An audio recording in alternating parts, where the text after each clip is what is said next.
कचरे में पड़े बेलपत्र को माता पार्वती ने क्यों उठाकर खाया और उसके बाद क्या हुआ, आइए इस कथा को सुनते हैं। एक दिन माता पार्वती ने महादेव से कहा, हे प्रभु, आज मेरा मन है कि मैं सृष्टि में जाकर देखूं कि लोग आपकी पूजा कैसे करते हैं। मैं जानना चाहती हूं कि संसार में भक्त किस भाव से आपको याद करते हैं। कृपया मुझे अनुमति दें। महादेव ने मुस्कुराकर उन्हें जाने की आज्ञा दे दी। माता पार्वती पृथ्वी पर आई और एक मंदिर के द्वार पर साधारण स्त्री का रूप धारण करके बैठ गईं। वे चुपचाप आने वाले भक्तों को देखने लगी। थोड़ी देर में कई लोग मंदिर में आए। वे जल चढ़ाते, बेलपत्र अर्पित करते और शिवलिंग के सामने हाथ जोड़कर अपनी मनोकामना मांगते। पूजा के बाद सब अपने घर लौट जाते। यह देखकर माता पार्वती बहुत प्रसन्न हुई। उन्हें लगा कि संसार में महादेव के सच्चे भक्त अभी भी हैं। शाम होते ही एक आदमी आया। उसने शिवलिंग पर चढ़े हुए सारे बेलपत्र उठाए और उन्हें मंदिर के बाहर कचरे में फेंक दिया। ये देखकर माता पार्वती को क्रोध आ गया। वे तुरंत उठी और कचरे में पड़े उन बेलपत्रों को एक एक करके उठाने लगी। फिर उन्हें लेकर जंगल की ओर चल पड़ी। रास्ते में कुछ लोग उन्हें देखकर हंसने लगे। वे बोले, देखो,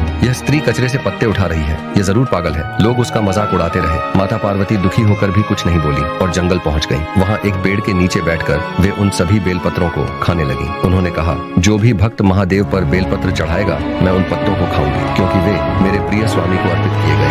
इसके बाद माता पार्वती रोज मंदिर के पास बैठने लगी। जैसे ही कोई बेलपत्र कचरे में फेंकता, वे उसे उठा लेती और खा जाती। कई दिनों तक यही होता रहा। धीरे धीरे उनका शरीर कमजोर हो गया और वे बहुत पतली तथा काली दिखने लगी। उनका ध्यान केवल बेलपत्रों पर ही रहता था। बहुत समय बाद उन्होंने मिट्टी से एक शिवलिंग बनाया और उसके पास लेटकर सो गए। उधर महादेव माता पार्वती को खोजते हुए कई वर्षों बाद उसी जंगल में पहुंचे। उन्होंने देखा कि एक स्त्री मिट्टी के शिवलिंग के पास सो रही है और उसका शरीर बहुत दुबला और काला है। महादेव ने पूछा, हे देवी, तुम कौन हो और तुम्हारी यह हालत कैसे हो गई? तुमसे विवाह कौन करेगा? यह सुनकर वह स्त्री घूंघट से बोली, ऐसी बातें मत कहो और मेरे रूप का मजाक मत उड़ाओ। तुम्हारा चेहरा भी कोई विशेष सुंदर नहीं है। महादेव बोले, मेरा स्वरूप कर्पूर गौरम करुणावतारम है, संसार सारम भुजगेंद्र हारम है, सदा वसंतम है। तुम मेरे सामने कुछ भी नहीं हो। यह सुनकर माता पार्वती दुखी होकर वहां से जाने लगी। तब महादेव ने उनका हाथ पकड़ लिया और अपनी जटाओं की गंगा से उन्हें स्नान कराया। गंगा जल पड़ते ही उनका रूप फिर से दिव्य और सुंदर हो गया। माता पार्वती प्रसन्न होकर महादेव से लिपट गईं। महादेव बोले, हे देवी, तुम्हारी भक्ति के सामने मैं हार गया हूँ। इस संसार में तुमसे बड़ा मेरा कोई भक्त नहीं है। तुम्हारे प्रेम ने मुझे जीत लिया है। इसके बाद महादेव नंदी बाबा पर सवार हुए और माता पार्वती को साथ लेकर वहां से चल पड़े। जाते समय महादेव बोले, जो भी हमारी यह प्रेम कथा देख रहा है, उसने अभी तक लाइक और सब्सक्राइब नहीं किया, जल्दी कीजिए और चैनल को जरूर सब्सक्राइब कर लीजिए।